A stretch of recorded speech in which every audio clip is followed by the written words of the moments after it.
Hello students, I am Poonam and today we are going to solve question number 1 to 7 of exercise 3.4. Let's start. Here our question number 1 is find the common factors of 20 and 28.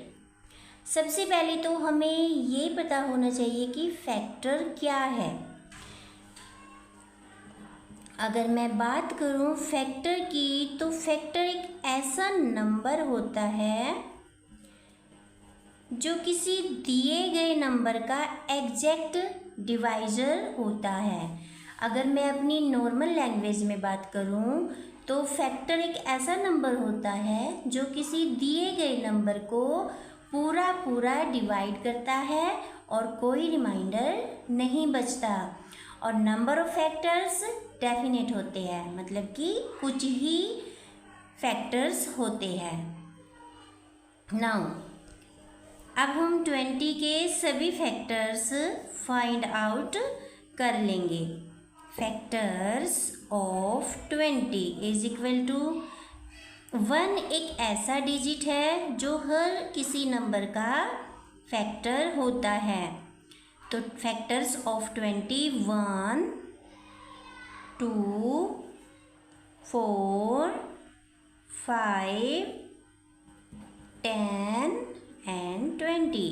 अब ध्यान से देखिए, जितने भी numbers मैंने यहाँ पर लिखे हैं ये सभी नंबर 20 के एग्जैक्ट डिवाइजर है। पूरा इसको डिवाइड करते हैं, कोई रिमाइंडर हमारे पास यहाँ पर नहीं बचता। इसी तरह से हम फैक्टर्स ऑफ 28 भी फाइंड आउट कर लेंगे। 1 2 4 6 7 14 एंड 28। अब बात आई है कॉमन फैक्टर की। तो जो कॉमन फैक्टर होते हैं, मतलब ऐसे फैक्टर्स जो 20 का भी फैक्टर है और 28 का भी फैक्टर हो। तो सबसे पहले हमने क्या देखा कि जो 1 है वो 20 का भी फैक्टर है और 28 का भी। तो सबसे पहले हमारा कॉमन फैक्टर कौन सा बनता है? 1। उसके बाद हमने देखा कि जो ये 2 है ये भी 20 और 28 दोनों का फैक्टर है। तो हमने 2 को भी कॉमन फैक्टर वाली लाइन में लिख लिया। नेक्स्ट 4 भी ऐसा फैक्टर है जो दोनों का ही फैक्टर है, तो हमारा 4 भी कॉमन फैक्टर में आ जाएगा। नेक्स्ट हम देखेंगे कि 5 10 26 7 14 28 में कोई भी कॉमन फैक्टर नहीं है। तो 20 एंड 28 के कॉमन फैक्टर्स हमारे 1 2 एंड 4 हो जाएंगे और यही हमारा आंसर है। नेक्स्ट बी पार्ट है हमारा 15 एंड 25। सेम इसी तरह से जिस तरह से हमने अभी 20 और 28 के फैक्टर्स अलग अलग निकाले हैं, इसी तरह से हम 15 और 25 के फैक्टर भी पहले अलग अलग फाइंड आउट कर लेंगे। तो factors of 15 1 3 5 and 15। Factors of 25 1 5 and 25। और अब हम इसके कॉमन फैक्टर्स चेक करेंगे। सबसे पहले हम देखेंगे कॉमन फैक्टर में हमारा 1 है एंड 5 भी है, तो इसके भी 1 एंड 5 कॉमन फैक्टर हो जाएंगे और यही हमारा आंसर है। हमारा सी पार्ट है 35 एंड 50। अब हम ए पार्ट और बी पार्ट की तरह 35 और 50 के फैक्टर्स पहले अलग अलग लिख लेंगे, फिर उन दोनों में से कॉमन फैक्टर अलग अलग लिख देंगे। सबसे पहले factors of 35 is equal to 1, 5, 7 and 35. Factors of 50, 1, 2, 5, 10 and 50. अब इसके कॉमन फैक्टर्स के लिए हम सबसे पहले देखेंगे कि जो 1 है ये तो हमारा है ही कॉमन फैक्टर। देन हमने देखा कि ये जो 5 है ये भी इसका कॉमन फैक्टर है। इसके बाद 2, 7, 35, 10, 50 में कोई भी कॉमन नहीं है, तो ये ही हमारा आंसर हो जाएगा। Next our D part, and D part is 56 and 120. तो factors of 56 is equal to 1, 2, 4, 7, 8, 14, 28 and 56. Now factors of 120, 1, 2, 3, 4, 5, 6, 8, 10, 12, 15, 20, 24, 30, 40, 60 and 120. अब हम इसमें से कॉमन फैक्टर्स को सिलेक्ट करेंगे। सबसे पहले हमने देखा कि 1 तो होगा ही कॉमन फैक्टर, देन 2 56 का भी फैक्टर है एंड 120 का भी फैक्टर है, देन 3 यहाँ पे है लेकिन इधर नहीं है, 4 इधर भी है और इधर भी है। नेक्स्ट हम चेक करेंगे 5, 6, 8, ये बाकी सारे जो फैक्टर्स है ये इधर तो है 120 में, बट 56 में नहीं है, तो इसीलिए इसके कॉमन फैक्टर ओनली 1, 2 और 4 हो जाएंगे और यही बस इसका आंसर है। Next find common factors of. Question number 1 में हमारे पास 2 नंबर थे, अब हमें 3 नंबर दे दिए हैं, तो अब हम तीनों नंबर्स के अलग अलग फैक्टर्स फाइंड आउट कर लेंगे, देन तीनों में से कॉमन नंबर अलग कर लेंगे। फैक्टर्स ऑफ 4, तो 4 के फैक्टर्स क्या बनेंगे, 1, 2 एंड 4।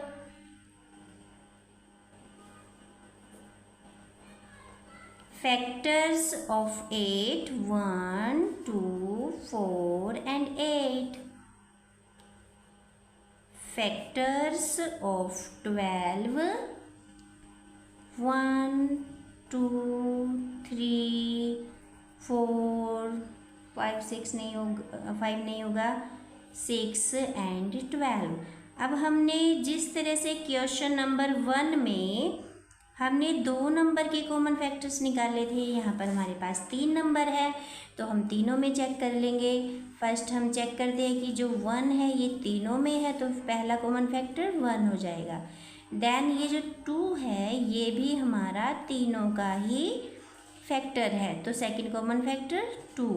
अब हम देखते हैं कि जो 4 है ये भी हमारा तीनों नंबर का फैक्टर है, इसलिए ये भी हमारा कॉमन फैक्टर हो जाएगा, इसलिए हमारा आंसर बनेगा 1, 2 and 4। Now common factors of 5, 15 and 25। Firstly factors of 5, 1 and 5। Factors of 25, 1 and 5 and 25। इसमें मैंने 25 पहले लिख दिया है, कोई बात नहीं। Factors of 15, 1, 3, 5, 15 common factors.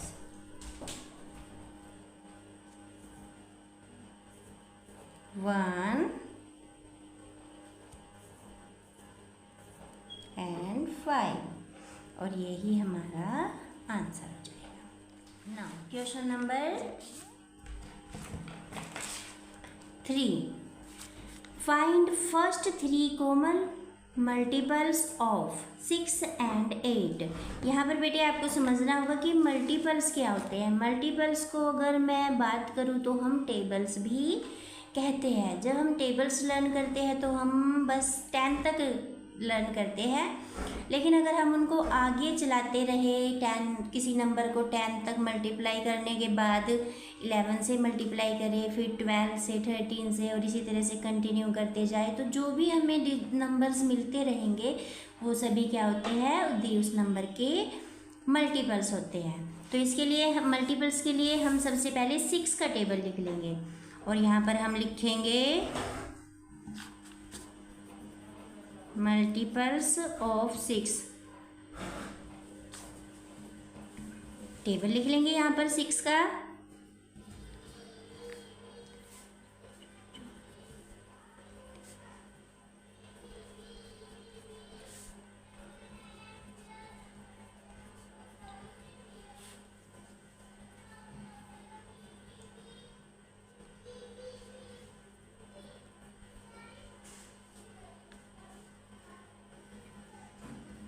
Multiples of 8 का टेबल लिखेंगे अब।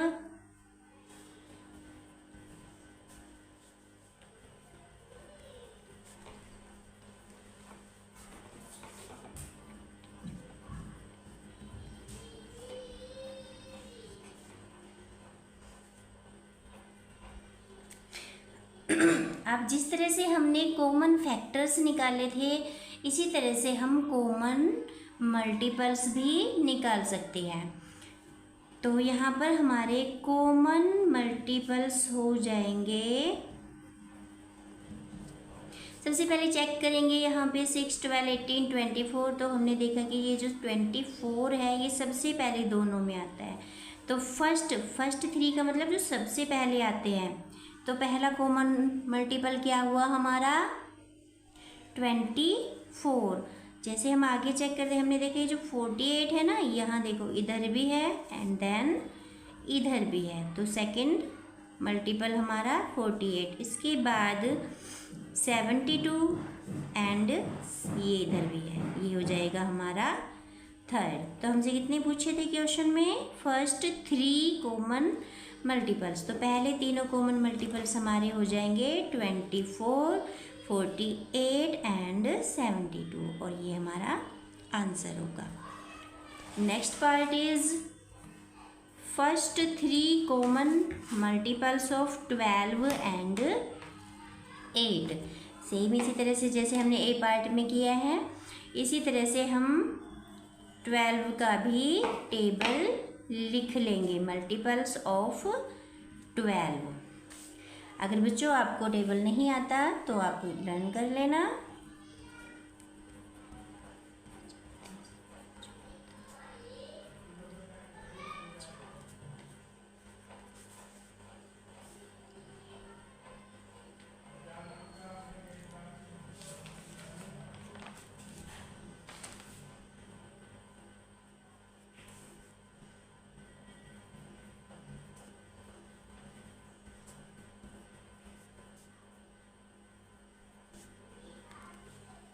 एंड मल्टीपल्स ऑफ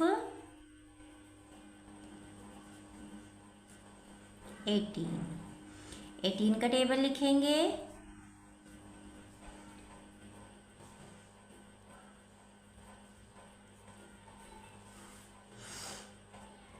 अब यहाँ पर हम इनके कॉमन मल्टीपल्स लिख लेंगे। अगर यहाँ हमारे 3 मल्टीपल नहीं बनते तो हम इस टेबल को आगे कंटिन्यू कर सकते हैं। तो हम जब चेक करते हैं हमने देखा कि जो सबसे पहला कॉमन मल्टीपल है वो हमारा बनता है 36 और दूसरा कॉमन मल्टीपल हमारा बनता है 72 एंड थर्ड हमारा बनेगा 108। That is our answer. Now, question number 4. Question number 4.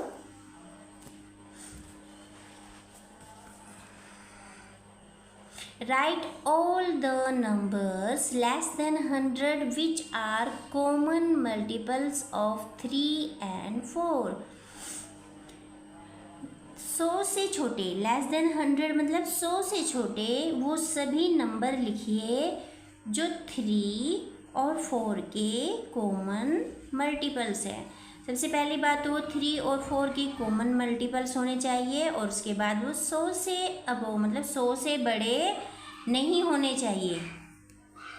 तो इसके लिए हम सबसे पहले क्या लिखेंगे, 3 का टेबल लिखते जाएंगे और तब तक लिखेंगे जब तक वो 100 तक ना पहुंच जाए। लिखिए,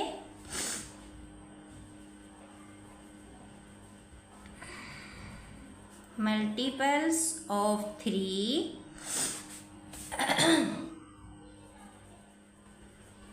लेस देन 100।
अगर मैं इससे आगे 3 का मल्टीपल लिखती हूँ तो वो अब 100 हो जाएगा, इसलिए हमने बस इसको यहीं तक छोड़ दिया। नाउ मल्टीपल्स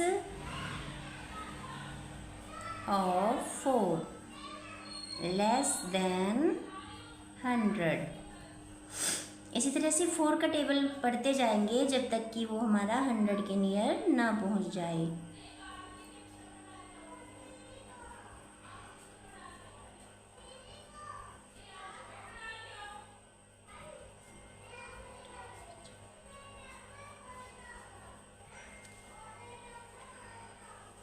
अब हम इसमें यहाँ तक हमारा 10 तक हो गया। ये 4 10 जा 40, फिर जब हम 4 को 10 से मल्टीप्लाई करते हैं तो 40 आया हमारा। अब हम 4 को 11 से करेंगे तो 44, 12 से करेंगे तो 48। इसी तरह से हमारा टेबल आगे बढ़ता चला जाएगा। 10 52 56 60 64 68 72 76 80 84 88 92 एंड 96। अब common multiples of 3 and 4 less than 100 are. जिस तरह से हमने अब तक के क्वेश्चंस में अलग अलग कॉमन फैक्टर निकाले हैं, अब इसमें भी हम सेम वही प्रोसेस करेंगे। सबसे पहले हम चेक करेंगे कि हम क्या देखते हैं कि ये जो 12 है ना, ये इधर भी है एंड इधर भी। तो सबसे पहले कॉमन मल्टीपल कौन सा हुआ, 12। देन 24। इसके बाद हमने चेक किया तो 36। नाउ 48। इसके बाद 60, then 72, now 84 and 96। मैंने ये इसलिए किया है जल्दी जल्दी क्योंकि लिखते हुए मुझे आइडिया था कि हाँ ये सभी इसके कॉमन मल्टीपल्स बनेंगे। तो आप भी प्रैक्टिस करोगे तो आपको भी आप भी इसी तरह से जल्दी जल्दी से। Now question number 5 is which of the following numbers are coprime. सबसे पहले हमें देखना होगा कि कोप्राइम क्या होते हैं। तो कोप्राइम नंबर्स वे नंबर होते हैं अगर मैं उनके फैक्टर्स फाइंड आउट करती हूँ तो उनके कॉमन फैक्टर में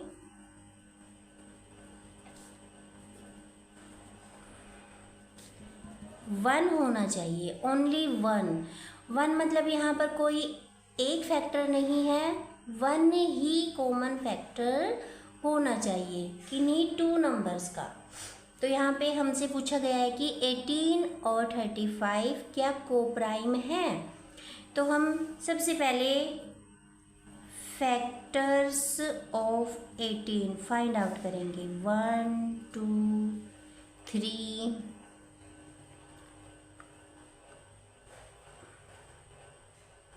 4 6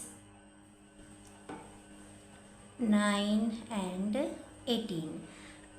now factors of 35 1 5 7 and 35। चलिए चेक करते हैं। तो यहाँ पर कॉमन फैक्टर अगर हम बात करें तो सिर्फ और सिर्फ 1 ही इनका कॉमन फैक्टर है। अभी मैंने आपको बताया कि कोई 2 नंबर कोप्राइम होते हैं अगर उनका कॉमन फैक्टर ओनली 1 हो। तो यहाँ पर हम क्या देखते हैं कि 1 इनका कॉमन फैक्टर है। तो हम लिख देंगे therefore 18 and 35 are coprime numbers. ठीक है। नेक्स्ट है हमारा 15 एंड 37। ए पार्ट की तरह सबसे पहले इनके भी हम फैक्टर्स ही फाइंड आउट करेंगे। Factors of 15 1 3 5 and 15। Factors of 37 1 and 37। हम देखेंगे कि जो 37 है ये एक प्राइम नंबर होता है तो इसके फैक्टर्स 1 एंड 37। तो यहाँ पर हम कॉमन फैक्टर चेक करेंगे और कॉमन फैक्टर्स हम देखेंगे कि इनका भी ओनली 1 ही है, इसलिए 15 and 37 are coprime numbers। next part 30 and 415। सबसे पहले फैक्टर्स ऑफ 30 1 2 3 4 नहीं है, 5 6 भी है and 10 15 then 30। Factors of 415 1 5 83 and 415। Common factors हम देखते हैं कि यहाँ पे 1 है और 1 से अलग यहाँ पर 5 भी इनका कॉमन फैक्टर है। तो यहाँ पर हमने कहा था कि अगर 1 ही कॉमन फैक्टर होगा तो को प्राइम होंगे, अदरवाइज नहीं, क्योंकि यहाँ पर 1 के साथ 5 भी कॉमन फैक्टर है। Therefore 30 and 415 are not co-prime numbers. Next 17 and 68 factors find out करिए। Factors of 17, 1 and 17 because 17 is a prime number. Factors of 68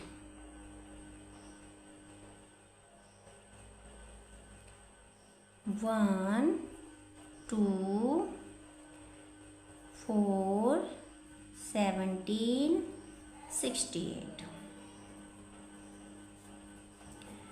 common factors हो जाएंगे इसके 1 and 17। यहाँ पर भी इसका फैक्टर 1 से 1 के अलावा 17 भी है, तो 17 and 68 are not co-prime numbers। Next है हमारा 216 and 215। यहाँ पर हम देखेंगे कि 216 एंड 215 दोनों कंसेक्यूटिव नंबर है। कंसेक्यूटिव नंबर बिना किसी गैप के कंटिन्यू चलने वाले नंबर लाइक 1, 2, 3, 4 सो ऑन, 20, 21, 22 बीच में कोई भी नंबर अगर स्किप ना हो तो उन्हें कंसेक्यूटिव नंबर कहते हैं। अगर हमारे पास दो कंसेक्यूटिव नंबर है तो वो हमेशा को प्राइम नंबर होते हैं। तो इसमें हम लिख देंगे 2 consecutive numbers always, 2 consecutive numbers are always co-prime। Therefore 216 and 215 are co-prime numbers। Now our next question is 81 and 16 factors find out करेंगे इसके हम। Factors of 81 1, 3, 9 and 81। Factors of 16 1, 2, 4, 8, 16। Common factors, common factors हो जाएंगे।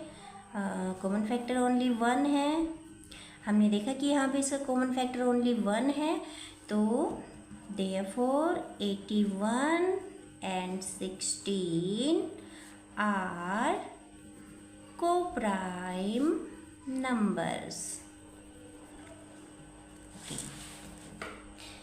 Our next question is question number 6। A number is divisible by both 5 and 12। कोई एक number दिया है हमें जो 5 और 12 दोनों से डिविजिबल है। किससे डिविजिबल है? 5 से और 12 से। By which other number will that number be always divisible? तो ऐसा कौन सा नंबर है जिससे वो दिया गया नंबर हमेशा डिविजिबल होगा? तो आपने एक बात याद रखनी है, अगर हमें कोई 2 नंबर दे दिए जाए कि कोई नंबर है हमारा और वो किन्हीं 2 नंबरों से डिविजिबल है, तो हमें क्या करना है, हमेशा ये याद रखना है कि अगर वो नंबर 5 और 12 दोनों से डिविजिबल है तो वो इन दोनों के प्रोडक्ट से भी डिविजिबल होगा। तो इसके लिए हम नाम लिख लेंगे given that the number is divisible by 5 and 12 both, कि जो नंबर दिया गया है वो 5 और 12 दोनों से डिविजिबल है. सो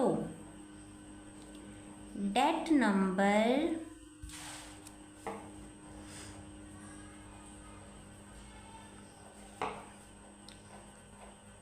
will be also divisible by their product. Product means multiply, गुना. अगर हमें कोई दो नंबर दिए हैं और कहा है कि ये किसी नंबर के दोनों जो है फैक्टर्स हैं, तो उन दोनों का जो उन फैक्टर्स का जो प्रोडक्ट होगा वो भी उस दिए गए नंबर को डिवाइड करेगा. Therefore product of 5 and 12, 5 multiply 12 is equal to 60. इसका मतलब है कि वो जो दिया गया नंबर है ना वो 60 से भी डिविजिबल होगा. Therefore the number will be divisible by 60 also. तो दिया गया जो नंबर है 5 और 12 दोनों के प्रोडक्ट से भी डिविजिबल होगा. चलिए इसका एक एग्जाम्पल हम ले लेते हैं. क्वेश्चन में मैं आपको कहती हूँ कि ये जो 20 है ये डिविजिबल है बाय 2 and 5 बोथ. 20 जो नंबर है वो 5 और 2 दोनों से डिविजिबल है, तो ये किससे डिविजिबल होगा? कोई और नंबर जिससे ये हमेशा ही डिविजिबल होगा. तो हमने क्या करना है 5 और मल्टीप्लाई दोनों का प्रोडक्ट निकाल लेना है. कितना बना 10. तो 20 इज डिविजिबल बाय 10 आल्सो. जब कभी भी आपको दो फैक्टर दिए जाए और पूछा जाए कि ऐसा कौन सा नंबर है जो दिए गए नंबर को हमेशा डिवाइड करेगा, तो हमें याद रखना है दोनों फैक्टर्स का जो प्रोडक्ट होता है वो भी दिए गए नंबर को डिवाइड करता है. Next question is a number is divisible by 12. By what other number will that number be divided? A number is divisible by 12. कोई नंबर है जो 12 से डिविजिबल है, तो और कौन कौन से में नंबर है जिससे वो नंबर डिविजिबल होगा? पिछले क्वेश्चन में हमें दो फैक्टर्स दिए थे तो हमने उनका प्रोडक्ट करके बता दिया था कि ये प्रोडक्ट से भी डिविजिबल होगा. लेकिन इस क्वेश्चन में हमें एक सिंगल नंबर दिया है और ये कह रहे हैं कि 12 से डिविजिबल है, तो हम इस 12 के फैक्टर्स निकाल लेंगे. अगर कोई नंबर 12 से डिविजिबल है तो जितने इसके फैक्टर्स बनेंगे वो उनसे भी डिविजिबल होगा. और ये हमारा इस चैप्टर में हमने पढ़ा था. इसमें एक रूल भी है, अगर कोई नंबर किसी से जैसे 12 से डिविजिबल है तो 12 के जितने फैक्टर्स होंगे वो नंबर उनसे भी डिविजिबल होगा. तो इसमें भी हमें क्या दिया है, given that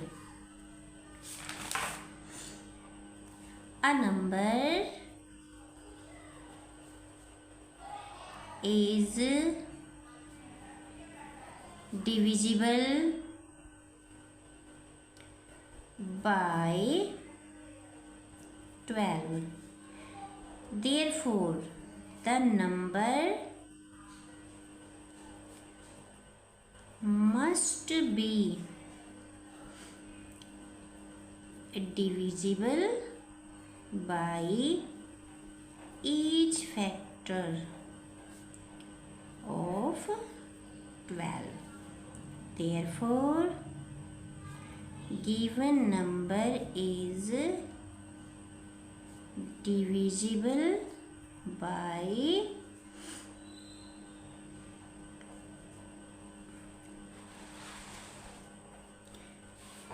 the number must be divisible by each factor of 12 given, therefore given number is divisible by all factors of 12 and factors of 12 1 2 3 4 6 12. तो therefore number is divisible by 1 2 3 4 6 and 12. Now our exercise is completed. I hope that this video is helpful to you. If video is helpful, अगर आपको पसंद आई हो तो please like करिए, share करिए और अधिक वीडियो के लिए सब्सक्राइब कीजिए। Thank you.